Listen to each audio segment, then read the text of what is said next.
Today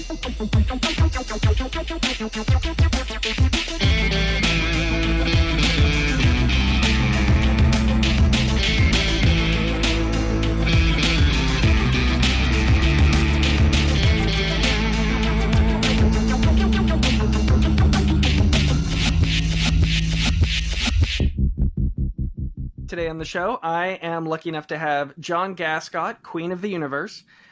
John is someone I first met, I feel like maybe 3 years ago. Yeah. I don't know. I think it was before the pandemic we probably met. Oh, definitely. Way yeah, before. so it was some show that you were looking for pieces for. I forgot what the show was, but I remember I had this this illustration I had done inspired by the show Sense8 that I brought to you. Yeah, and that was at the studios at 5663, right?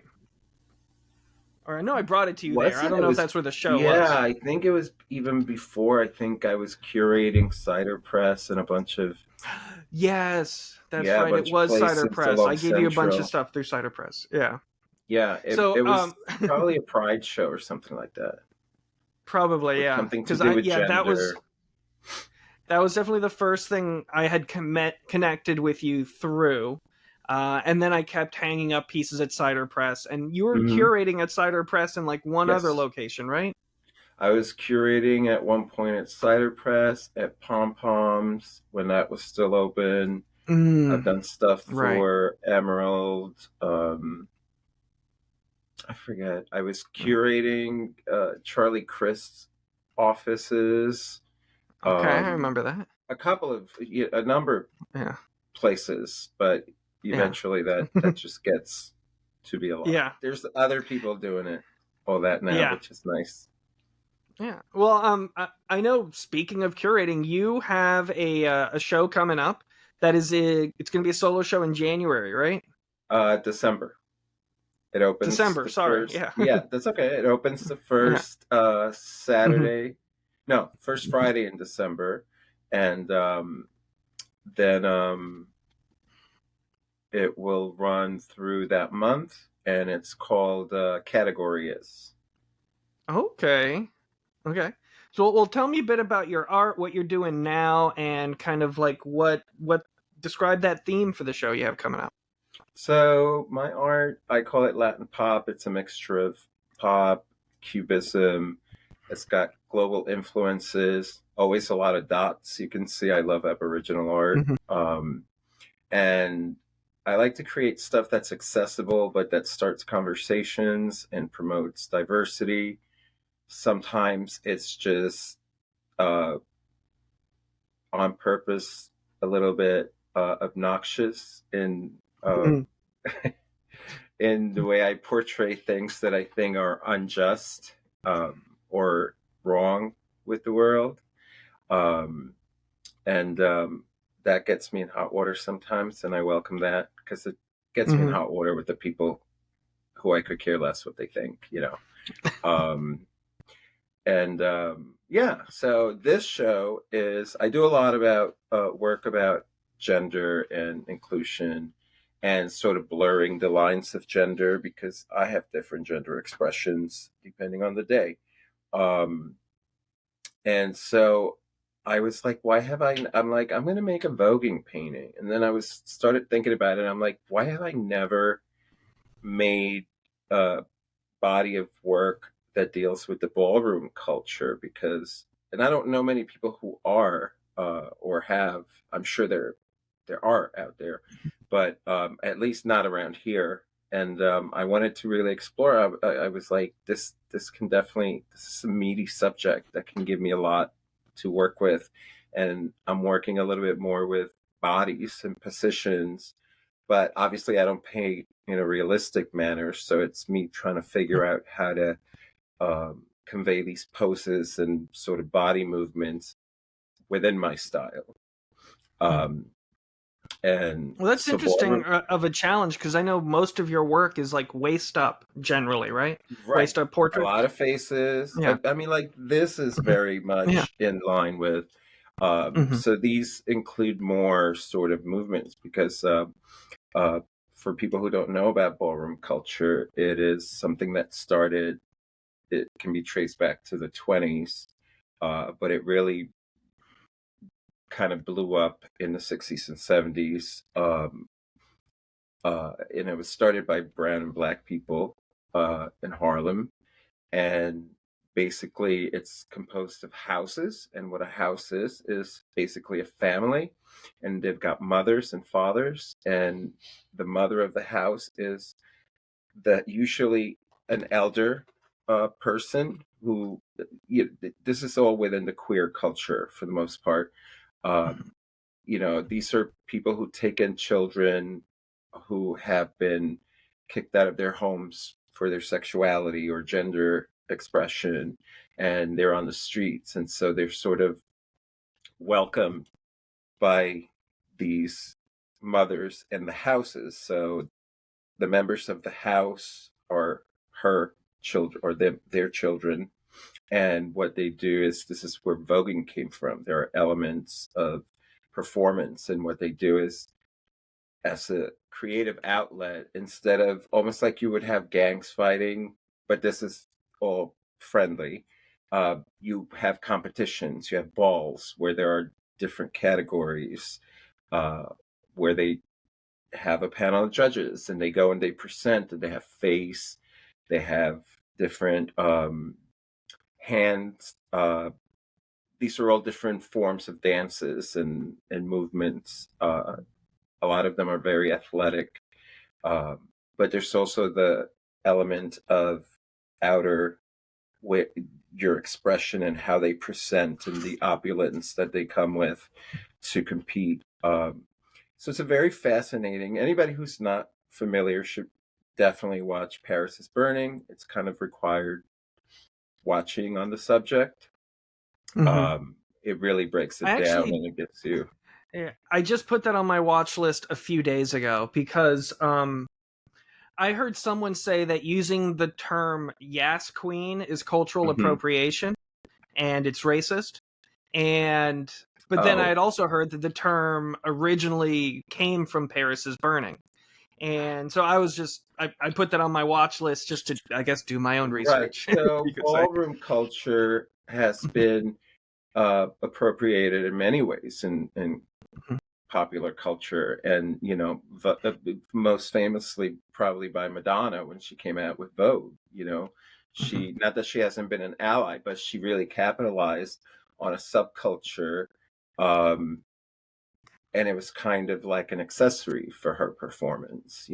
She's not from that culture, but she made millions and millions of dollars off of it, with the permission of probably most of the culture.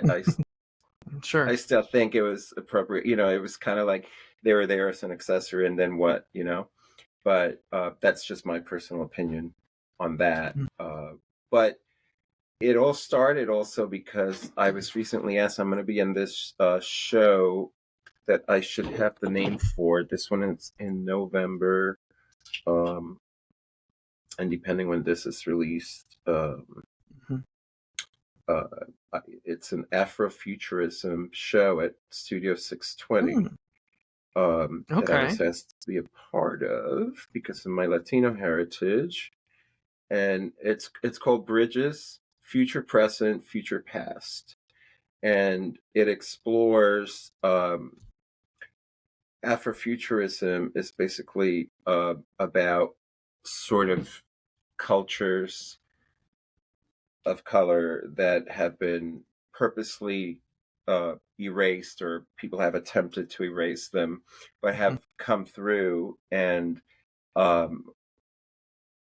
thrived within popular culture. Like they use Black Panther as an example, of such a success. Or and I was like, I had just started doing the ballroom paintings, and I was like, voguing would be perfect because it's something that was started by Black and brown people who are trying to be erased, but later appropriated by pop culture. And so I'm doing a piece for them. And then that's how the whole concept to do a bigger show began. And that's going to be at the Work Gallery on First Avenue South and 22nd in St. Pete. Yep. And for the keen-eared listeners, we had Fritz and Matthew on the podcast, owners of the Work Gallery, a few weeks ago. Yeah, they're great. So the theme that you brought up, it reminds me of. So I'm Cuban American. It reminds me of the art of. Okay, her name escapes me right now. I want to say it was Maria Fernandez, but that's probably not right. She was a woman who did a lot of art in regards to the like Babalu, the mythical creature of Cuba, as well as the a lot of the people the indigenous people who were murdered by Cabeza de Vaca when he landed there. And so she did a lot of like recreations of cave paintings that were popular or like that were known about around Cuba. And I also remember she was murdered by her boyfriend when she was like 26, pushed out a window. Oh wow! So I just can't remember her name, but I'll try and look it up. Short career. Anyway, so yeah, yeah. But I do remember she was in the Paris Biennale before she died. So. Wow. Powerful but short career. I was going to look her up, but you're not sure that's... Yeah. I'm sure I can dig up her name later. But the point is, I remember that is her doing art that brings to the forefront people who have been completely erased by history. Yeah. The indigenous people of Cuba. Yeah. So when it came... Yeah. Go ahead. No, I was just going to say, when you're talking about being erased and stuff, I also like to paint like the people that society wants to ignore, like the person who's asking for change in front of the grocery store. If they have a look to me that's eye-catching in some way, I like to sort of honor those people. Like one of my favorites is still, I did a painting of this lady. Oh my God, why can't I think of her name now that I'm bringing her up? I'm looking at the print right now. Shirley. It's called Shirley on Central. And it's just this lady who was hanging out by like an air pump at a gas station. And she was all like, everything on her was all the same color. And I remember going up to her and I was like, I'm not a weirdo, but can I take a picture of you so I can, paint you? And she's like, give me $5. Can I have that? Shirley, the one that says air. Yeah. And she was like, give me $5 for a sandwich. I've seen that one. I think I've seen that. The original was really big. She's the original's in New York now. And she was just amazing. And like she asked to use, and but I know like she was somebody that most people just pass by, and I like to like take a moment and just kind of notice and acknowledge those people, and hopefully, they can live on in art, even if nobody knows who they were, but they're there. So the artist's name is Ana Mendieta. Ana Mendieta. She was born in 1948. But anyways, so regarding this theme that you've been working on now, so this started as a couple pieces for the Afrofuturism thing, and then it expanded to a full show that's taking place at the Work. Yeah, I was like, there's enough here for a whole series, and I want to like delve into that because I'm doing paintings on the different categories. So like, face, or I'm doing dip, which is the kids now call it death drop. It's when they sort of bend one knee backwards. If I did it, I'd never get back up. But like I said, they're very athletic. Or mother is going to be one. Category is another one. So I can go into all these different categories that exist and let my mind go wild and try to bring them to life in my style. So would it be incorrect of me to say that you typically don't work in a series structure? So this might be a little different for you to have kind of like a thematic element that you're approaching with each one of these pieces? Yeah, I would say. I mean, I only really do a series when I'm doing a show, usually. I mean, Mhm. I guess you could argue that some of my work would go together as a series, but um, I never think of them in terms of, okay, I'm going to show all of these works as one collection, uh, unless I have a show coming up or I get this urge. Like, this came to me, and I was like, well, let me ask Matthew and Fritz if they'd be interested in this concept. Plus, the gallery's called Work, and it just Mhm. all kind of goes together. And we want to have voguing performers there, Mm. um, and do a whole opulent thing out of it, It's which a I great think will be space for really that. cool. Yeah. Yeah, yeah, yeah, because it feels very boutique and salon, and Mhm. I think it'll fit. Yeah, it's gonna be great. I'm excited. So, how do you know when you have enough pieces for the series? Or are you just going to keep working up until it's hung? I probably will just keep working up until it's hung. I always feel you need at least 10, depending on Oh, the yeah. space, Yeah. to present a show. So I'm just gonna, right now, they're all pretty big. The smallest size would be 24 by 24. I'm looking at Oh. one over there that's like 36 by 48 or something like that. So I'm doing bigger pieces for Mhm. this. And then I'm gonna maybe do some prints of some Mhm. of them, and maybe a couple of small pieces. Like right now, this one I'm almost done with. This is for the Arts Annual at Creative Pinellas, and Right. it's going to go along with another devil piece, and then I'm doing like these little 6 by 6 where it's just close up of the eyes, um, as like a, I don't know, it's like the jewelry on it, and to Mhm. give people options that maybe they're not going to get the $1,500 painting, but maybe they'll be like, oh, I'll take a little one for 100. Yeah, you've always been very accessible with the options in your studio. Maybe that's because you produce so much work, but you Yeah, definitely make it available for anyone to go in, buy a piece, and yeah. have. I don't ever want anybody to come into my studio, love my work, and feel like they can't walk out with something of my work. Mhm. So, and I just think it's smart business too. Right. If you're an artist, uh, there are certain artists who are fortunate enough to sell, like Stephen Kenny, you know, Mhm. multi-thousand-dollar originals over and over again. But most artists, I think, have to hustle.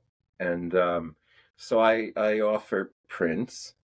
I offer of various sizes. They start at $10. Um, and then like go to like 25, 30. I offer magnets, earrings, greeting cards, stickers, earrings, Mhm.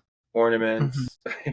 So Mhm. I just feel like if your style lends itself to that sort of thing, it's a wise thing to do business wise, Right. because it's nice to have those sales while you're creating the original work. And it's not just the sales. Someone wearing your art out and about becomes someone marketing your art for you. Absolutely.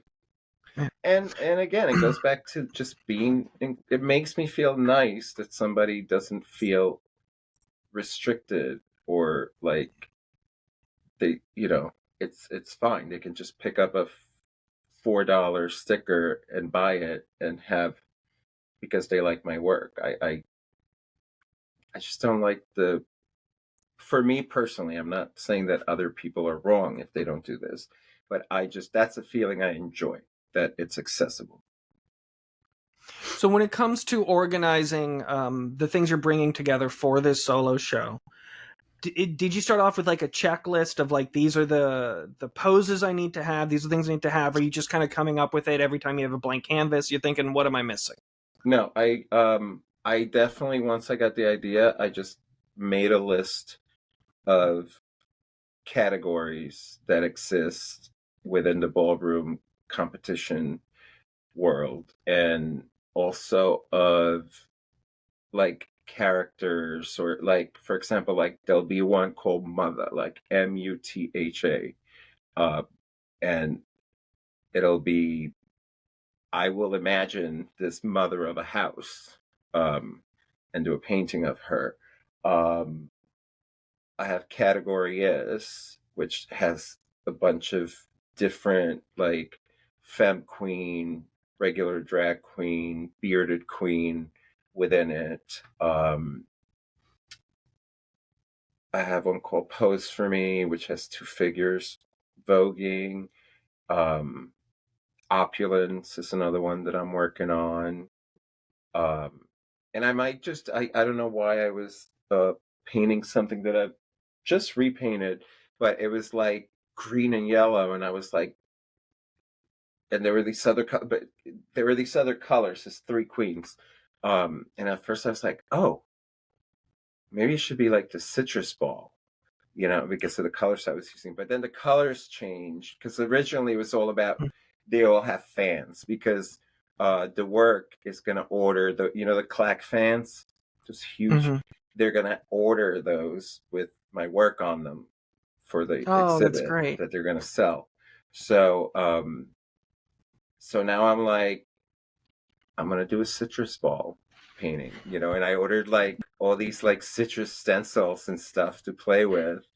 um, so I guess both categories that I Mhm. knew I wanted to hit, and then as I'm working, things are coming to me, because my paintings just change as I work on them. Like sometimes I think I know what I'm about to paint.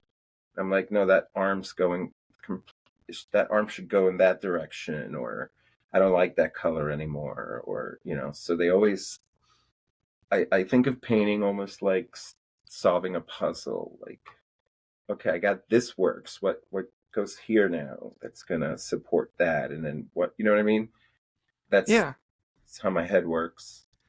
So as you're putting these together, like when you finish a piece, do you stack it up somewhere or do you leave it out so that you can kind of take in the holistic series you've created and use that to inform the next one? I don't know if I use it to inform the next one, but I will definitely, right now they're all over in various stages of because with acrylic it's just layer after layer after layer, and Right. in my style, which is pretty flat and solid, like it just takes a lot of layers, especially some like the reds and stuff take a lot of layers to look um, solid. Um, Mhm. but I will definitely lay them out to see what the flow is. That's usually how even when I'm curating and hanging shows here, I just kind of lay stuff out and be like, it's a easy transition from this piece to that piece, even when it's different artists. Mm. What's leading me? Is it that it's going black and white into color? Is it composition? Is it subject matter? So it's different for me. Sure. But I don't know what my head is so into this one right now that I don't know what I'm enjoying working Yeah. in uh within a theme, with like as a collection. I'm enjoying that. So I might do more of that instead of one-offs.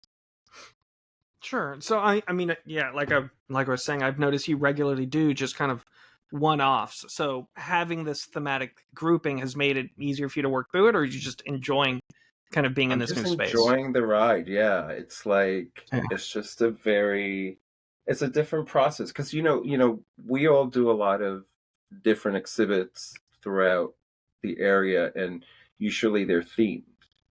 So I think we're used to getting what the theme is and doing that one thing, and then another show comes and it's that other theme, so I'm going to do that. And so just taking the time to work on this whole series, and it's like a family or something.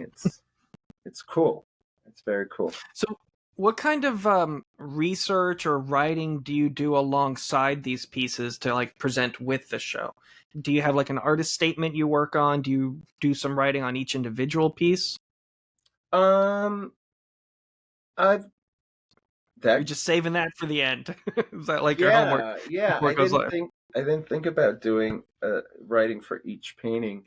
I did do Hmm. a press release, and I'm sure I'll have an artist statement to go Hmm.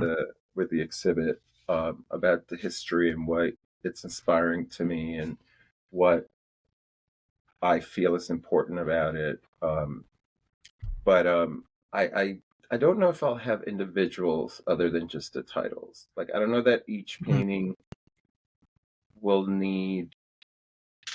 You know what? I could be Well, wrong. I was going to say I don't know that each painting will need an Mhm. explanation, but for people who are not familiar with ballroom Right. culture, maybe it would be a good idea to say like the painting that's dip, which is that certain move, to have Hmm. something that says like dip is the blah blah blah blah blah blah blah, so that people go, oh, that's why that person's bending backwards, or if you're not Hmm. familiar with it.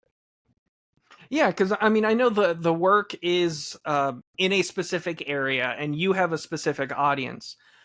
So a good majority of the people who may go to that opening will already be familiar with those things. Yeah, But even if it's not a majority, there's still plenty of people who love your art and don't know the reasoning behind yeah, it. So yeah. I think because you have spent this much time explaining it all to me, I was just wondering if you had already prepared right. to explain that to other I people, haven't, or but if maybe the you have inspired me to, because um I think that it's not to be like self-important, but I think it's in a way it's kind of an educational series too. So it right, would yeah. make sense to have a little blurb with each painting, um, explaining what that's about. I usually And am the person who's like, if I get like when I'm cute, because like, but I curate shows also. But if I'm making labels and I get like a 3 paragraph long thing, I get annoyed. Like, well, I'm glad you brought that up because I hate writing about my stuff. But in an earlier episode, I spoke with Jose Gomez of the House of Shadows, and he was saying that when someone does provide a long description of a piece, he'll notice more people will actually sit there and read the whole thing, and the more people who read the whole thing, the more likely that piece is going to sell. So and that I'm got the me opposite, rethinking how I submit right? stuff. See, and I'm the opposite because I'm like, people want to see the art. They don't want to read this whole, a paragraph, Yeah. maybe two. But sometimes it's just like if somebody lists 40 materials and I'm making a label, that's mixed media. Like I'm not listing I know what 40 you mean. materials, you Yeah. know? I think if it's Um, more than two, it's mixed media. yeah, for sure. Um, I'll give you I'll give you even 3 if it's like a really quirky material, but if you start to go nuts, no, I don't have that ink. But I think that, and maybe that's just my cranky self. I maybe somewhere in the middle, like between what he's saying about people enjoying reading about a piece, it may be it just not being, a dissertation, just Mhm. 2 paragraphs or something. I just think a Well, lot yeah. of people don't have really long attention spans, myself included. No, I So get that. maybe Yeah. I'm putting my own quirks onto, I'm projecting.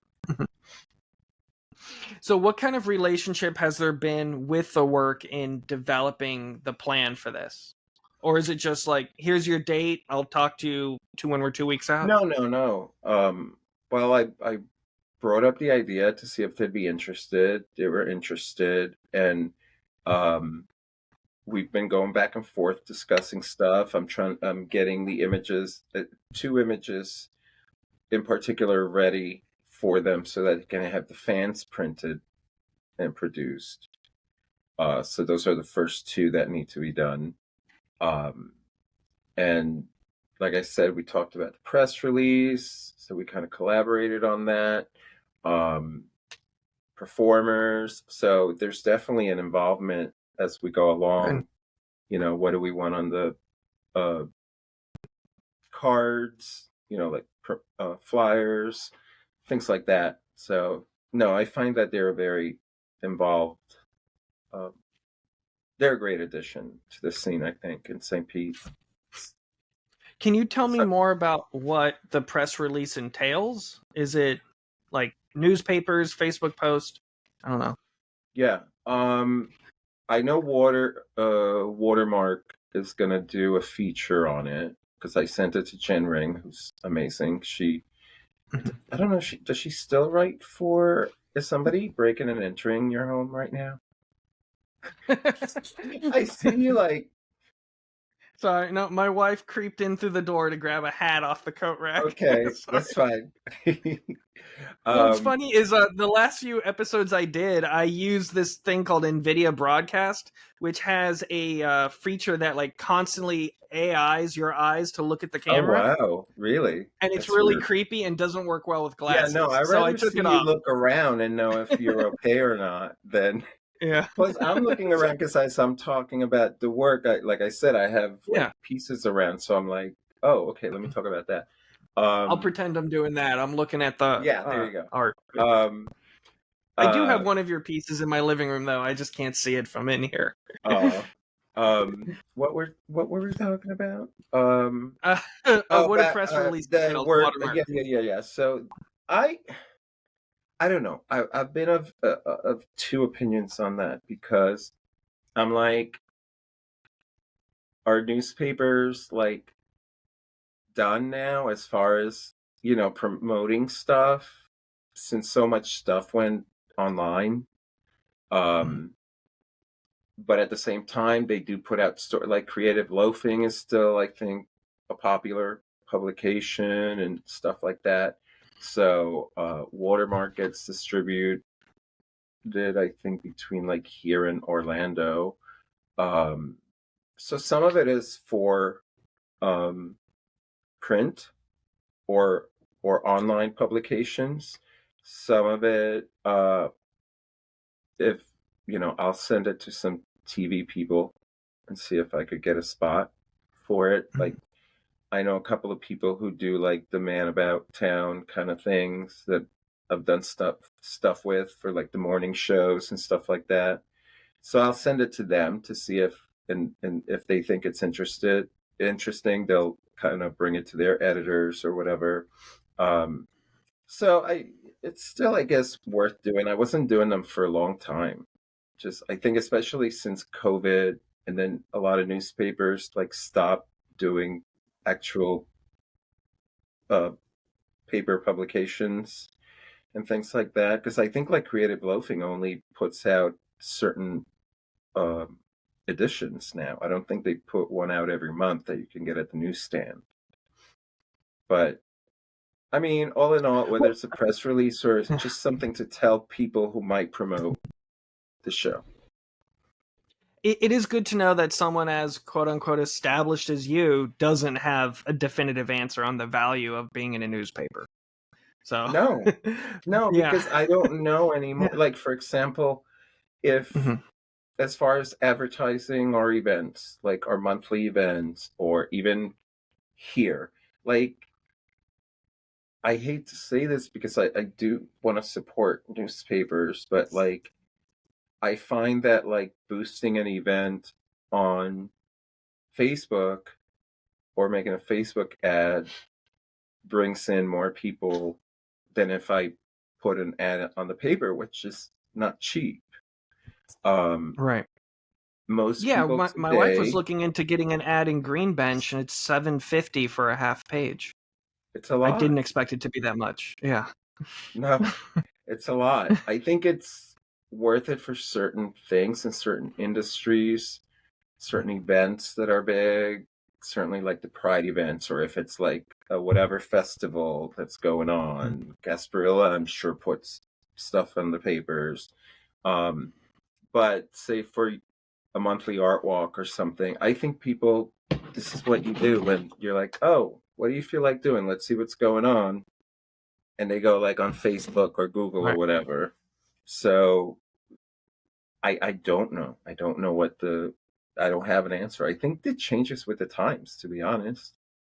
Sure. Well, speaking of that, if you were to guesstimate, what is the average age demographic of the people who buy your paintings? I would say the people who buy originals tend to be 30s to 60s. Okay. All right, well, let's do And it even more fun. Describe the person who buys your art. What are they wearing? What do they look like? what are they How wearing? did they What do they find look you? like? They're so varied, but the majority of the women who buy my art, I would say, are women. Although I have some male collectors. Um, my biggest collector is a man. He's got like 50 something of my paintings in his Oh, house. wow. And if you walk in, it's literally like the Gascot Museum or something. It's like they're everywhere. Um, but okay, who's buying my they're fun. The person that's buying my art is fun. A lot of times it's like a fun couple that comes in, maybe in their 30s, 40s, 50s. Um, they might be a little funky, like the way they're dressed is kind of fun, and um, like they dress like themselves. They're not They in. wear hats, probably. They're hat people. Some of them are hat people. They're not wearing a polo shirt and khakis usually. All They're right. like maybe frayed jeans, some like funky frilly top, funky hair. Um, they're excuse me, they're open-minded and liberal usually because my the stuff I paint does not appeal to conservative or like bigoted people because it speaks directly against all of that. Um, and they're just people, they like color because you have to like color to like my work. I very seldom work in anything muted. Although I do every now and then think I should challenge myself to do like some black and white and stuff like that. Mm. Um, just for like palate cleansing, just as an Yeah. exercise in between what I normally do. Um, they're not necessarily rich. They're like working class people, most of them. They just enjoy the work and it speaks to them, so they feel like it's a worthwhile investment because they want to live with that piece.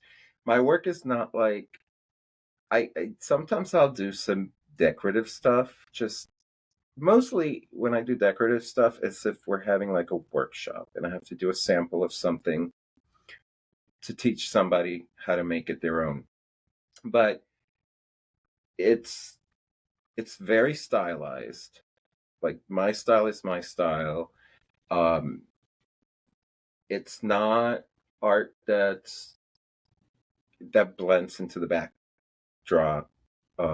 So it's not like a muted floral or something that just kind of looks pretty above the couch. You have to really want that in your home. So I would say the people who buy my work are very enthusiastic about my work. They don't buy it as oh yeah, that's cute. We'll just have a specific audience, I guess. Do you ever find yourself trying to market to that audience or put yourself in front of that audience specifically? Like the more commercial or Well, like I the more I guess like what I'm trying to say is like I picture my typical customer as a woman in her early 20s with a messenger bag and a death metal band t-shirt. okay. And I will vend at And she's USF because polyamorous. yes. Yeah, she has a nose piercing. She has a nose Um piercing. yeah, This one. and she's getting into tarot. Yeah. Yeah. So like, but I'll often put myself in situations where those people are. So like, Hmm. I'll vend at USF, or if I see like a college is having a show, or like an art college in Lakeland is having a show, Hmm. I'm gonna try and get my stuff there because there's a lot of young people studying art in Lakeland. Yeah, that's smart. So like maybe that's just because my day job is market research, and a lot of it is like defining an audience, then figuring out how well that audience represents your actual customer base. I think that's a But very helpful and good skill to have as an artist. I think, well, I mean, I guess you're doing that through the podcast, but you could teach a seminar on that, you know? well, I mean, I don't know if my market research certification. I'd have to revisit my old textbooks to. But anyways, the reason I was bringing it up was because you specifically didn't say people over 60. And I feel like that's the majority of the people who are reading newspapers to figure out what event to go to. So your audience, the 30 to 60-year-olds, they are deep in the Facebook game. Uh, People under 30 not using Facebook as much. So Right. it is interesting that you are seeing that valuable return from boosting a Facebook post, at least getting those people in the door. Yeah, definitely. And then I would say my younger audience tend to buy the stickers, the earrings, those are my like 20 something people. So speaking of that, since you do some of the quote unquote merchandising of some of your pieces, how do you decide which ones you want to recreate? Um, Theme, or just something in the composition of it where I'm like, okay, if you just take the head, that would make a really funky ornament. Like I just did a Prince painting. It's a really simple Prince painting, and Mhm. I just cut out the head. Um, and I have like holographic. I'm looking at it. It's on my laptop right now. Uh, Stickers. I have ornaments. Um, and then I want to make uh earrings, but big ones, because I think like the Prince fan that's gonna buy it is gonna go to some sort of like Prince cover, and they're gonna want it like that. They're not gonna want this tiny Prince on their ear. Um, and the funny thing about that is I don't put them on Etsy anymore, because I don't know if it's from being like a super fan, but the estate always finds and flags my stuff on Etsy if it's Prince theme, even though it's just in my style. Meanwhile, there are people who have like literal reproductions of like the Purple Rain poster on a candle, and they're still there. But I'm afraid that they're going to shut me Yeah. down, because you get like a warning on No, I Etsy, know what like, you mean. Yeah. I um, got a cease and desist on Etsy from the estate of Shel Silverstein. So I'm like, oh, I'm fine with this Giving Tree copy thing right, related yeah, fan art, but no, yeah. I'm they're like, out there. what's my Prince thing gonna take from you? Like, anyway, but Mm.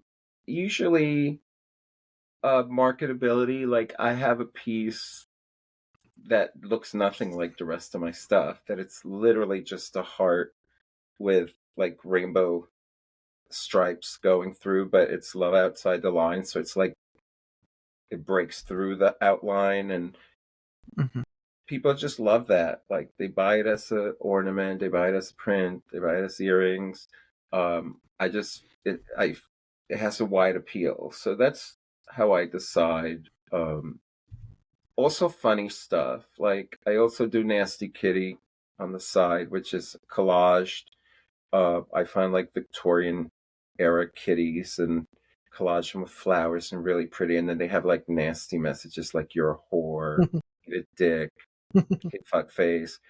So I those sell really well. Like the work gallery is always sold out of the prints and the stickers, because it's novelty, you know. But that's how I decide. Either the image I just think is cool enough, and then I'll get it made, and it'll either sell or not. You know, because that's the only way you can do it. It's not like you can make one Right. magnet. Um, and then I figure out which ones sell more than others, and then I'll discontinue some that don't sell as well, and I'll try something new. So So I just go that by brings me gut to instinct. that process kind of brings me to a question that I guess is something I never have to deal with because all my stuff is digital. Uh, do you how much do you document each one of your paintings and then decide afterwards, okay, I'm going to start merchandising this because this sold within a week? Or do you kind of Mm. make that decision before the sale happens? Or I guess start with the Oh, first I make part. it How much do before you this. document? Okay. I usually take a picture of almost everything, just to post on my Instagram and stuff like that.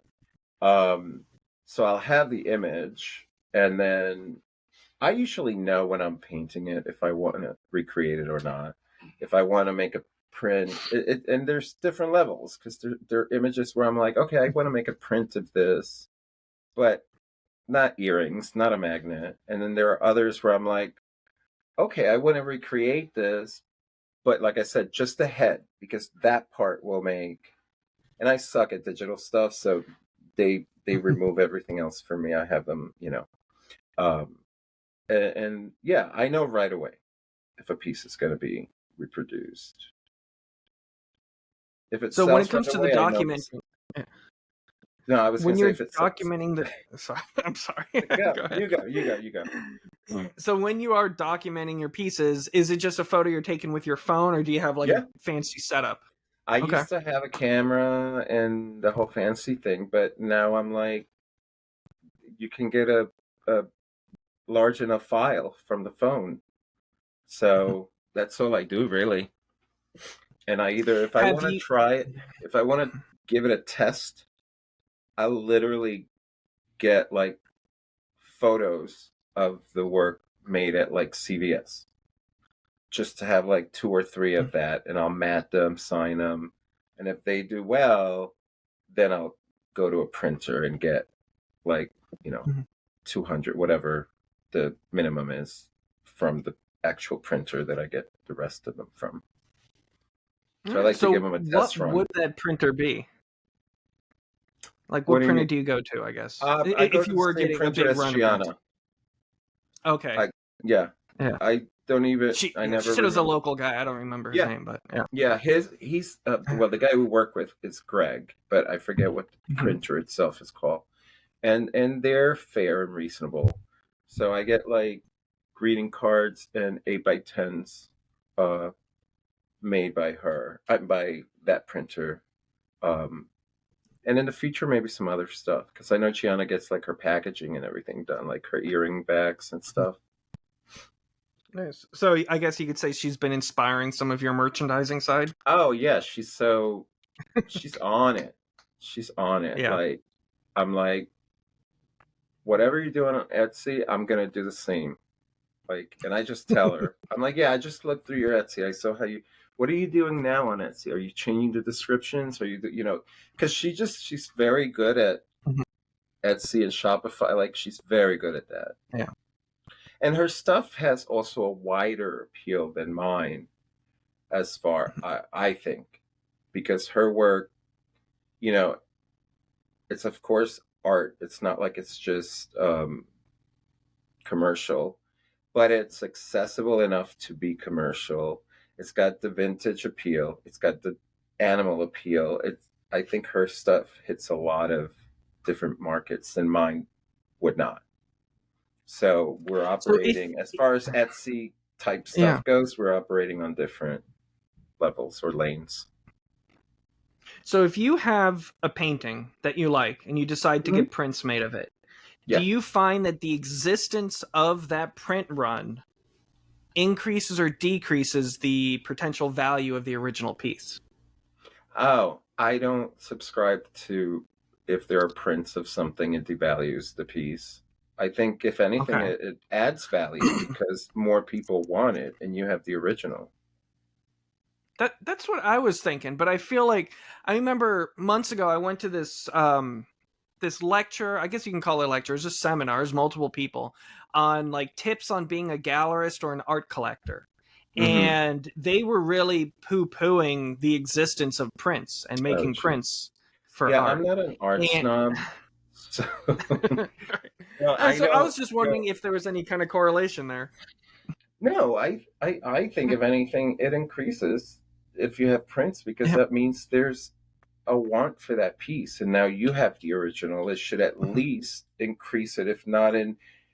I mean, there are prints of almost every masterpiece that or what's considered a masterpiece that's you can see at museums, and there are people who own like you know I believe Madonna owns a Kahlo and a Lampica, and um, there are prints of that stuff. And to them, I'm sure they're like, that's all you can get. I have the real one. You know, I Mm. don't know. To me, I say Prince. Yes, Okay. yes to All Prince. right. So let's transition now into the studios that you're in, because I Yeah, know you were, I guess, the the mother of that studio I for the am the longest time, mother and of now the you're the studio. official mother of the studio. So Yeah. can you explain the process on how it started with Pinellas Park, and I guess all of it, just from the beginning? Yeah, well, I came here like 8 years ago for an event. I was doing some sort of conference. I don't even know who invited me to do this conference at the Vinoy, and it was like a Main Street conference, and they have it every year in some different city, and it was all about revitalizing main streets through the arts and stuff like that. So they had local artists vending um, Hmm. there, and I met this lady, Deborah Rose, who was at the time the CRA person for the city of Pinellas Park, and that's Community Redevelopment Agency. And they were having an event called Better Block, where they brought out like pod containers and they let artists turn them into either shops or galleries or whatever. And when I was here doing it, she said, just yesterday we decided to turn this spot, which is like an office suite, um, into art studios. Would you be interested? They're going to be really subsidized, and because it's just part of revitalizing the area, because Pinellas Park had a little bit of a rocky reputation in the past. I understand that. Yeah, and Pinellas Park doesn't have the beach and it doesn't have a downtown, so there's value in the arts as a way to revitalize it. They're working on a town center now that's going to connect to the arts district. Um, Hmm. so I came in here, I took a look, I was like, I'm in, and they're literally $1 a square foot was what the rent was. Um, That yeah, Unfortunately, that's yeah, that's insane. insane. I know someone So, who has a studio in downtown St. Pete in the Art Lofts, and they had to leave because they raised the right. price to, I think it was like $3,000 a month. That's insane. That's Yeah, insane. I know somebody, there's a new place too that's very expensive for like teeny tiny spaces are like 600 or more, but like a tiny, when I right. say, actually, I think that was like eight something. Anyway, um, so which is part of our mission, and I'm jumping ahead a little bit, is to keep rents affordable for artists. We're looking to bring revenue to the building in other ways so that we can continue that mission. We can't do $1 a square foot, but Hmm. because we now own it and we can't afford to subsidize, but we can find other ways to maintain it at a fair or below market rate. So So, I came can in. you go into the process on how you bought it? I guess that's where you're Yeah, yeah, headed yeah. now. Sorry. No, All no, right. that's fine. So I've been here 8 years, and I've managed the studios, curated, organized events, and we reached a point where the city was like, okay, we've owned all these because we're not the only like Donley's property and stuff like that. We were all renting from the city, and they're like, okay, the time period for this experiment or whatever you want to call it is up, so we're going to uh, unload. That's not a good word, but it's time for us to sell off the properties, um, and which can be scary because that's uh, we're artists. There's certainly developers and people that could come in with and they have and they did with higher bids. But Pinellas Park, um, the the current council has been amazing in supporting the mission of the arts here at the Arts Village, and so we put in bids and proposals for each of our buildings. Um, because it has to. It's government. It has to go to the pub. As a public thing, um, and they honored the work that we've put in here, the work that I've put into the studios, and awarded us, or the sale of the buildings for super super reasonable prices compared to what they have appraised at, because they believe in the mission, and they believe that investing in us, is helping the city itself, as in the bigger picture. So now that we own, and of course, as soon as we bought it, one of the AC units went, and had like our first $11,000 bill. But but again, considering what we got the building, it balances out. We weren't uh, too hurt by it. But in the process, what we're trying to do is, obviously we can't subsidize because we can't lose money on the building. Um, Rents, we kept our current artists at a lower rate, and for new artists, like we have one studio that's opening up, it's going to be $3 a square foot, which is still way lower than most places are charging. Mm-hmm. And what we're trying to do is, first of all, we're doing a renovation. The ceilings are going up. It's going to be a more industrial feel, painted concrete floors. Because right now it's still, you can tell it. They used to be offices. Mm-hmm.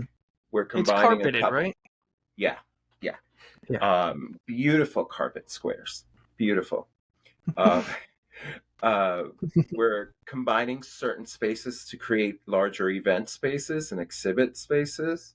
Um, we're adding a kitchenette so that if people have catered events, we're activating spaces that normally would sit empty. Like, say, while I'm here painting, the front gallery on a Monday through Friday, when maybe there's not a lot of foot traffic, it's not really doing anything. So we're looking to rent space for events, for people who are teaching classes. The building is now licensed, so we have massage in an artful environment. So you can book a massage here, or if you're a massage therapist and you're looking for space to do your work, you can rent space from us, and again, in a curated artful environment, which I don't know that anybody really is taking that angle on it, but I think it's pretty cool. I think it is too. So we're looking to bring in money and revenue for the building to support itself in those ways, so that we can not charge the artists more money, because we've all been there. Yeah. I mean, that's kind of the nature of this peninsula. It's like the artists move into an area, then they make that area popular, and then the developers build in and kick out all the artists. But I mean, I guess that's just, that's the country in general. It's a circle of but life. Here we've just seen it so quickly. We've seen it happen so fast in St. Pete. Right. Yeah. I mean, the 600 block. It's not at all what I mean. Almost nothing is the same there as when I first came here, and I know even then I came here in 2014, and that was already, it was like cool and hip, but still affordable. Yeah. And now Blue Lucy Gallery was down there. Yeah. Yeah. So the actual space that you own, is that now when I say you, I mean it's you and Urban Dog Studio, right? Yes, me and Urban Dog purchased it. So is it like you created an LLC to own it, or like a... Yes. Okay. So Studios at 5663, it's an LLC now. Okay, and you're both co-owners of the LLC company. I can sign checks. I have my credit card. It's legit. Yeah, we're the co-owners of Studios at 5663. And so we also have we LLC'd Spa at 5663 for like the massage part of it. And yeah, so we're an entity now, and um, we have we we made leases, and now people come and pay me, which is weird, but it's because they used Yeah. to everybody just paid the city up until November, I think, is when we purchased. No, not November. It's not even November. August? I think August. Yeah. So it's definitely a weird, not in a bad way. It's just a weird feeling that like, oh, now I own this and I can tell you not to do that. I'm not probably going to tell you not to do that, but it's just a Yeah. different hat. Well, I mean, you're probably gonna have at some point someone like mixing resins in the indoors, No, and I've you're gonna have already to put had a to. kibosh on that. No, I've already had to do a couple of things because I'm seeing things through different eyes. Like, and they haven't been major things, but somebody asked me if they could do a certain thing, and I was like, well, no, because even though we're renovating, that wall's not going down, and we can't just have it messed up. As actually, we're Mhm. repainting some of the empty spaces now for rentals. Um, because we probably won't start construction until about January. But why not rent these spaces in the meantime for, short-term use and stuff like that? So I'm Sure. like, no, you can't do that because it's got to look, as you put it, plain and boring, but that's what it has to look like so that it fits whatever is, the person who's renting it for a class or something. So the building that you and Lori purchased, that is, Mhm. I guess, what was already known as the studios of 5663. It's not Yes. the space next to it because I think they're connected, right? So um, Or no? there's Schwartz Gallery. It's at the very end. He purchased Mhm. his space and the lot next to him. And that was, I Then guess, at the same time he purchased that from the government too. yes, this all happened Okay. all at once, like our whole Mhm. block, and we all had to go and do our presentations, and then we had to go back and we were awarded the properties. Then Bottles was already owned by a private owner. Then there's Mhm. Painting with a Twist, and the owner of that franchise purchased the building. We purchased our building, and Lori purchased the grass lot that is between us and the Monster Factory. And the Okay. plan for that is also event uh, space, food venue that is pet friendly, um, and artist studios upstairs. That's the That's plan for great. that. But we need to do this Mhm. building first. So, because construction, I mean, it's not cheap right now, but it's Sure. supposed to come down. But we'll be okay with what we're doing here. But to build something up off like just fresh, like it was, the quotes that she got were crazy. So she's going to hold maybe for about a year till that comes Well, down. yeah, And we got a price quote for an ADU in our backyard. It's almost twice as much as what we paid for the house. So yeah, it's crazy. I know. It's I believe crazy. you. And it's like she wouldn't be able to put a building there and have affordable studio rents. And that kind of Right. goes against. So we're focusing on this space. And, we have the lot. So we do markets and stuff like that in the meantime. So, but we're Well, I very know there was a excited. change. There was a change in I don't know if it was St. Pete specifically. My wife's the real estate agent. She would know the details of this. But there was a change somewhere locally that you can now use projected rental income as part of the loan value or something like that. Oh, I'm Or terrible about that stuff. yeah. Anyways, you could say I'm going to be getting $2,000 a Right, month in right. rent from Yeah. this building, so that will reduce the amount you need to ask for the loan or something. And that was just Mm, like a legal change recently in the city for lending gotcha. Okay. That's for new interesting. constructions.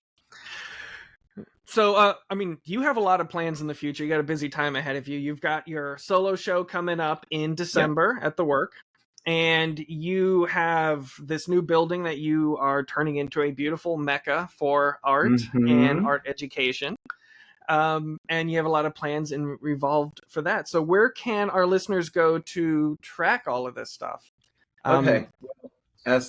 You can go to www.gascot.com, which is GASCOT, and there'll be links to all my social media there. But on Instagram, which I post pretty much daily, it's at JGascot, JGASCOT. Gascot on Facebook, Gascot everywhere. And I love your plant videos on TikTok. I love. I'm starting to plant all. So Gianna actually got me into plants because I was trying to do vegetable gardening, and it's just I can't do it down here. And then I got into exotic plants, and then I had so many. There's at least 60 in my sunroom.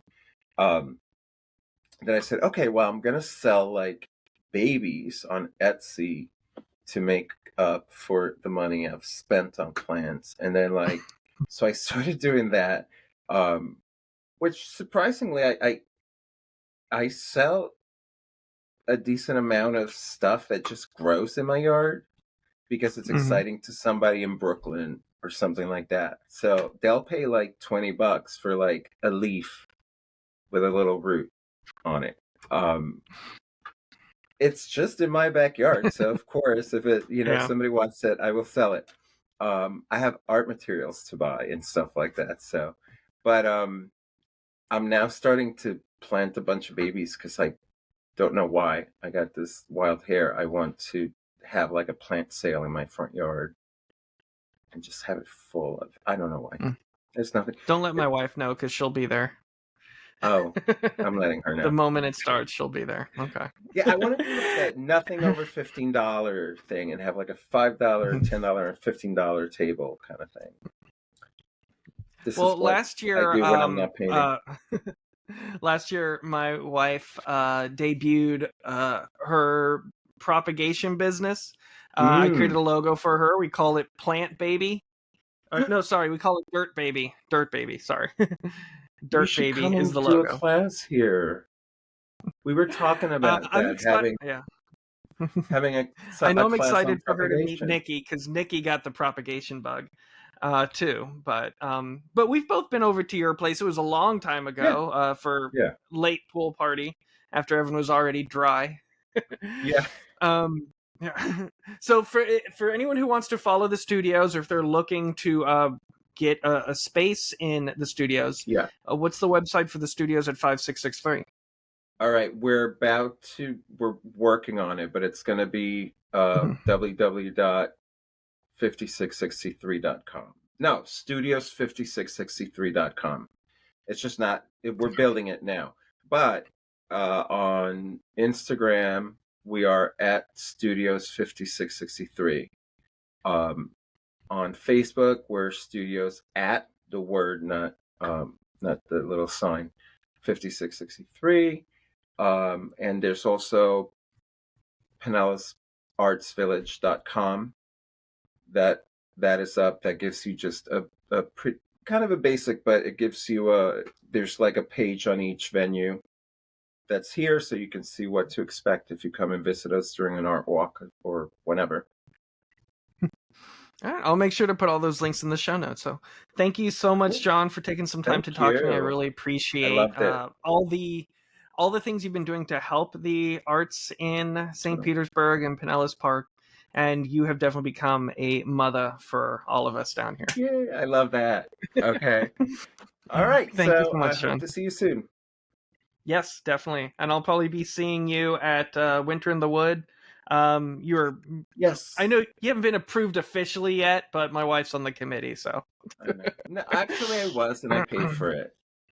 Oh, great! Fantastic. Yeah, I got the payment link. Okay. Yeah, I'm excited. All right, so then I'll definitely be seeing you then, if not sooner. Okay, sounds good. All right, thank you. You're welcome. Art for Profit's Sake is recorded through Riverside FM, distributed through Spotify for podcasters, and edited on Adobe Audition. The music is provided by Old Romans. If you learned anything useful or found this podcast helpful, please rate and review us 5 stars. If you want to learn more about me or my art, head over to chainassembly.com.